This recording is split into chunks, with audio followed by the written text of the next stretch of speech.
Halo semua, perkenalkan nama aku Rama. Pada kesempatan kali ini, aku ingin menjelaskan mengenai hukum yang berlaku pada negara Zimbabwe. Akan tetapi, banyak orang yang bilang tak kenal maka tak sayang. Nah, jadi lebih baik kita berkenalan dulu nih sama negara Zimbabwe ini sendiri. Nah, negara Zimbabwe merupakan negara yang terletak di Afrika bagian selatan. Benua Afrika bagian selatan nih kira-kira kalau di peta tuh di bagian bawahnya yang dekat negara Afrika Selatan itu sendiri. Zimbabwe merupakan negara dengan populasi sebanyak 15.418.674 berdasarkan hasil sensus pada tahun 2023. Ya, untuk luas negaranya sendiri, Zimbabwe itu memiliki luas sebesar 390.757 square kilometer. Zimbabwe juga merupakan salah satu negara yang tidak memiliki perbatasan dengan air. Karena Zimbabwe berbatasan dengan negara Afrika Selatan pada bagian selatannya, berbatasan pada bagian timur, Zimbabwe berbatasan dengan Botswana, pada bagian barat, Zimbabwe berbatasan dengan Mozambik, dan pada bagian utara, negara ini berbatasan dengan Zambia.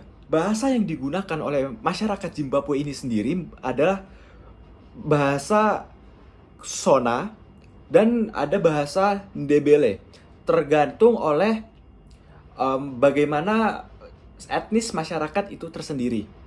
Akan tetapi, untuk urusan bisnis, masyarakat Zimbabwe itu menggunakan bahasa Inggris. Selanjutnya, agama yang dipeluk dalam negara Zimbabwe itu mayoritas adalah Kristen Protestan, sebanyak 74,1%. Dan selanjutnya, agama-agama lain juga ada diterapkan di negara Zimbabwe seperti Kristen Katolik, Kristen perjanjian lainnya, Islam, agama-agama etnis.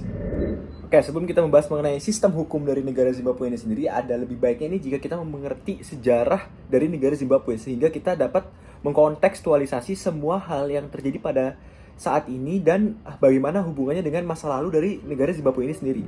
Inggris masuk ke dalam peradaban Zimbabwe itu sekitar pada tahun 1887. Negara Inggris masuk ke negara peradaban Zimbabwe itu nggak menjajah secara langsung gitu. Akan tetapi yang menjajah Zimbabwe itu adalah perusahaan Inggris bernama BSAC.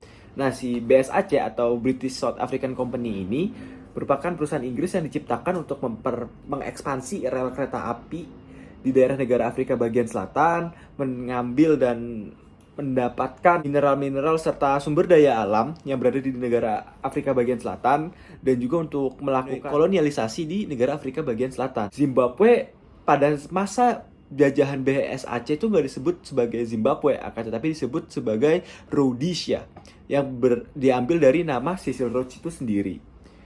Nah, setelah itu, pada tahun 1923, Rhodesia ini ditetapkan sebagai daerah otonom oleh negara Inggris. Ditetapkan sebagai daerah otonom ini memiliki arti bahwa Rhodesia ini bisa membuat peraturannya sendiri, akan tetapi masih di bawah pengawasan mahkota Inggris.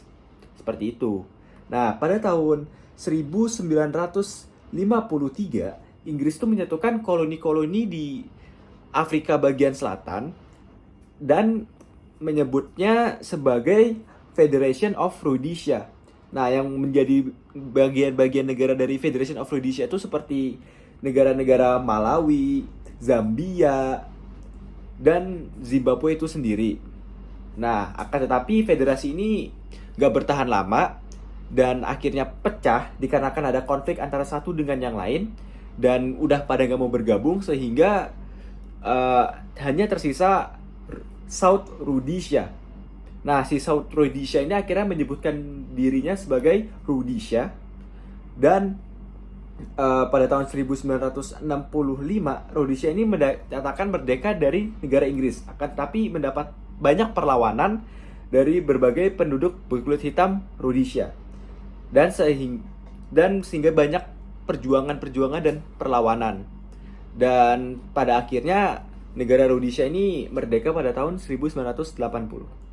Oke, setelah kita mengetahui fakta dan profil singkat dari negara Zimbabwe serta sejarah singkat dari negara Zimbabwe, maka kita akan mulai memasuki pembahasan mengenai hukum yang berlaku dalam negara Zimbabwe. Sebelum itu kita harus mengidentifikasi dulu nih, apa sih sistem hukum yang berlaku di negara Zimbabwe itu sendiri.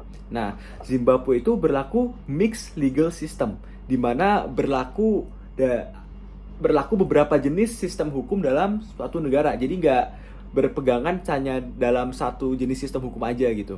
Nah, kalau di Zimbabwe sendiri itu ada common law, civil law, sama customary law atau hukum adat dan kebiasaan dari warga-warga Zimbabwe itu sendiri. Nah, kalau di negara Zimbabwe ini yang dikenakan dengan hukum civil law itu adalah hukum pidana. Seperti itu. Baik, jadi penerapan dari mixed legal system ini sebenarnya juga udah dilakukan karena adanya influence luar seperti penjajahan dari BSAC. Nah, penjajahan dari BSAC ini berdasarkan BSAC Charter pasal 14 tuh menyatakan bahwa keberlakuan hukum Inggris tuh harus dilakukan di atas hukum-hukum adat yang lainnya. Rencananya seperti itu. Akan tetapi pada penerapannya keberlakuan hukum tuh menjadi terbagi dua antara bagi pihak-pihak pribumi negara Zimbabwe yang diterapkan adalah hukum adat dan kebiasaan Zimbabwe, dan bagi pendatang dan hukum orang-orang Inggris maka yang diterapkan adalah ya hukum Inggris itu sendiri. Mengapa hal ini terjadi? Dikarenakan kekurangan orang-orang dari Inggris, kekurangan sumber daya manusia, sehingga yang akhirnya tidak ada pengadilan dan tidak ada pihak-pihak yang dapat memutus jika ada perselisihan antara masyarakat Zimbabwe. Selain itu, dikarenakan hukum-hukum Inggris itu juga terlalu susah untuk dipahami oleh masyarakat Zimbabwe. Jadi ketika masyarakat Zimbabwe itu melakukan hubungan keperdataan dengan orang-orang antar pribumi Zimbabwe, maka yang dilakukan adalah hukum negara Zimbabwe itu sendiri, yaitu hukum adat dan kebiasaan. Akan tetapi jika udah ada berhubungan dengan orang Inggris, maka yang diterapkan sudah jelas pasti adalah hukum Inggris, dan ini berlaku di bidang keperdataan seperti hukum benda, hukum perkawinan, hukum perikatan, dan lain sebagainya, terutama di hukum perdata. Pada awalnya keterpisahan antara hukum bagi warga Zimbabwe yang menerapkan hukum adat dan kebiasaan Zimbabwe dan para pendatang penjajah Inggris itu menggunakan hukum negara Inggris itu tidak menyebabkan suatu masalah. Akan tetapi seiring berkembangnya zaman, warga-warga Zimbabwe ini udah mengadaptasi bagaimana hidup orang-orang Eropa ini, ya orang-orang Inggris ini. Jadi kayak mereka cara hidup itu juga udah jadi mengikuti, udah jadi ngikut gimana sih cara jual belinya, atau mungkin cara pernikahannya, mungkin secara keperdataan pada umumnya tuh udah mulai mengikuti. Nah, hal ini menjadi masalah dan terdapat dualisme hukum di dalamnya, sehingga sering terjadi permasalahan mengenai kebingungan mana sih yang seharusnya diterapkan ketika masa penjajahan ini. Karena di satu sisi juga ada tindakan-tindakan yang memang tidak diatur di hukum adat kebiasaan Zimbabwe, dan di satu sisi juga masyarakatnya juga kan udah dijajah lumayan lama sama negara Inggris, itu jadi kayak udah ngikutin nih mengenai cara hidupnya warga Inggris, seperti itu. Dualisme ini tetap berjalan nih sehingga tahun 1969 dengan adanya peraturan yang disebut Native Law and Courts Act, yang pada section 3-nya intinya menjelaskan bahwa apabila hukum antar masyarakat Zimbabwe ini udah nggak bisa lagi diterapkan antara satu sama lain, maka yang diterapkan adalah hukum koloni Inggris kepada masyarakat Zimbabwe ini.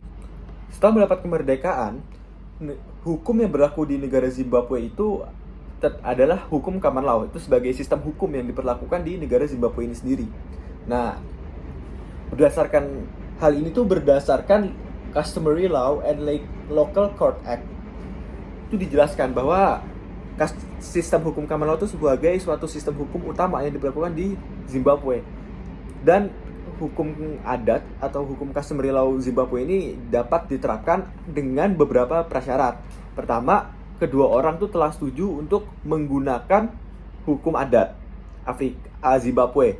Kedua, pengadilan tuh menganggap kedua orang ini tuh setuju untuk menggunakan hukum adat Zimbabwe, kayak meskipun dalam kontrak tuh nggak dijelaskan bahwa sebenarnya ini orang tuh menggunakan sistem hukum sistem hukum customary law yang hukum Zimbabwe, akan tetapi pengadilan tuh kayak menganggap ini udah ada unsur-unsurnya, udah ada keputusan-keputusan di dalamnya, dan udah ada memakai istilah-istilah yang hanya dikenal di sistem hukum customary law Zimbabwe ini.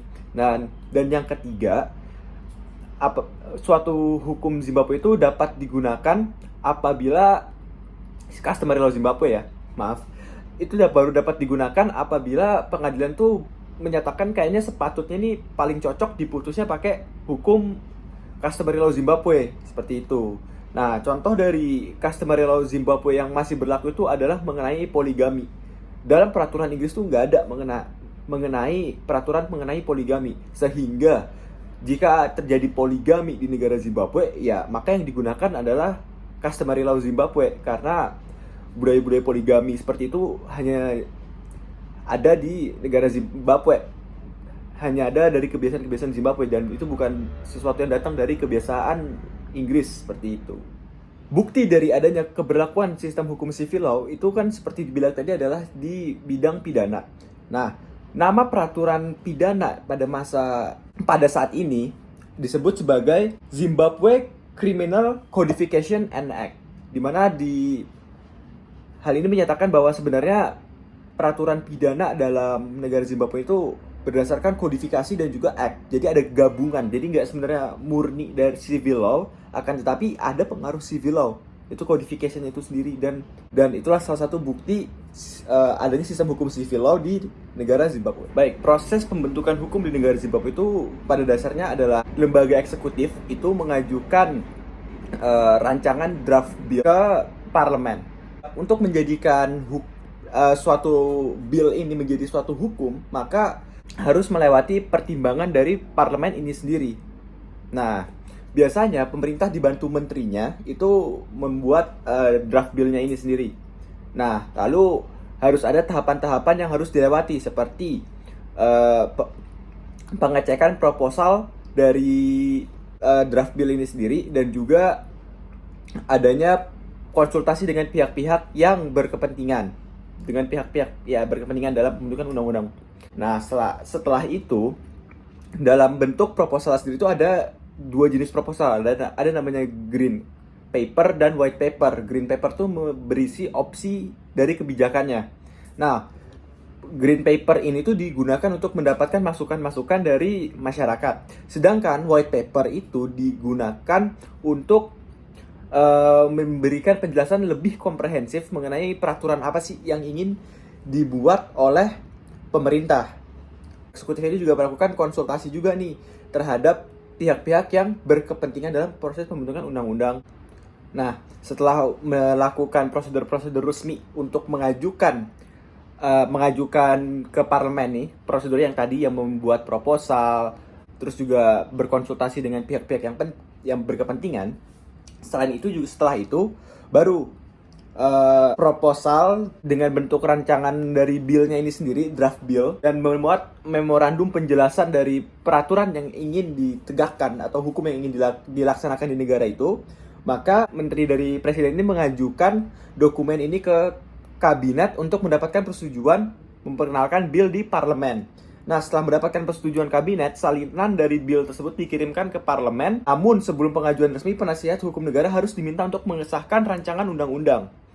Peran penasihat hukum tuh untuk memastikan bahwa peraturan yang dibuat tuh gak bertentangan lah dengan konstitusi, sehingga aman dan tidak bertabrakan dengan hukum tertinggi di suatu negara, yaitu konstitusi. Nah, jika mereka merasa bahwa draft bill ini udah benar, maka mereka akan menyetujui bill-nya. Akan tetapi jika tidak, maka bill-nya akan ditolak ataupun mungkin ada diubah dulu baru bisa diberlakukan. Nah, setelah akhirnya disetujui, maka bill ini dapat berubah menjadi hukum yang berlaku pada masyarakat Zimbabwe. Seperti itu. Terima kasih telah menonton video ini. Semoga video ini dapat menambah wawasan mengenai sistem-sistem hukum yang ada di negara lain. Saya Ramadhan Bima Saputra. Saya izin pamit undur diri. Terima kasih semua.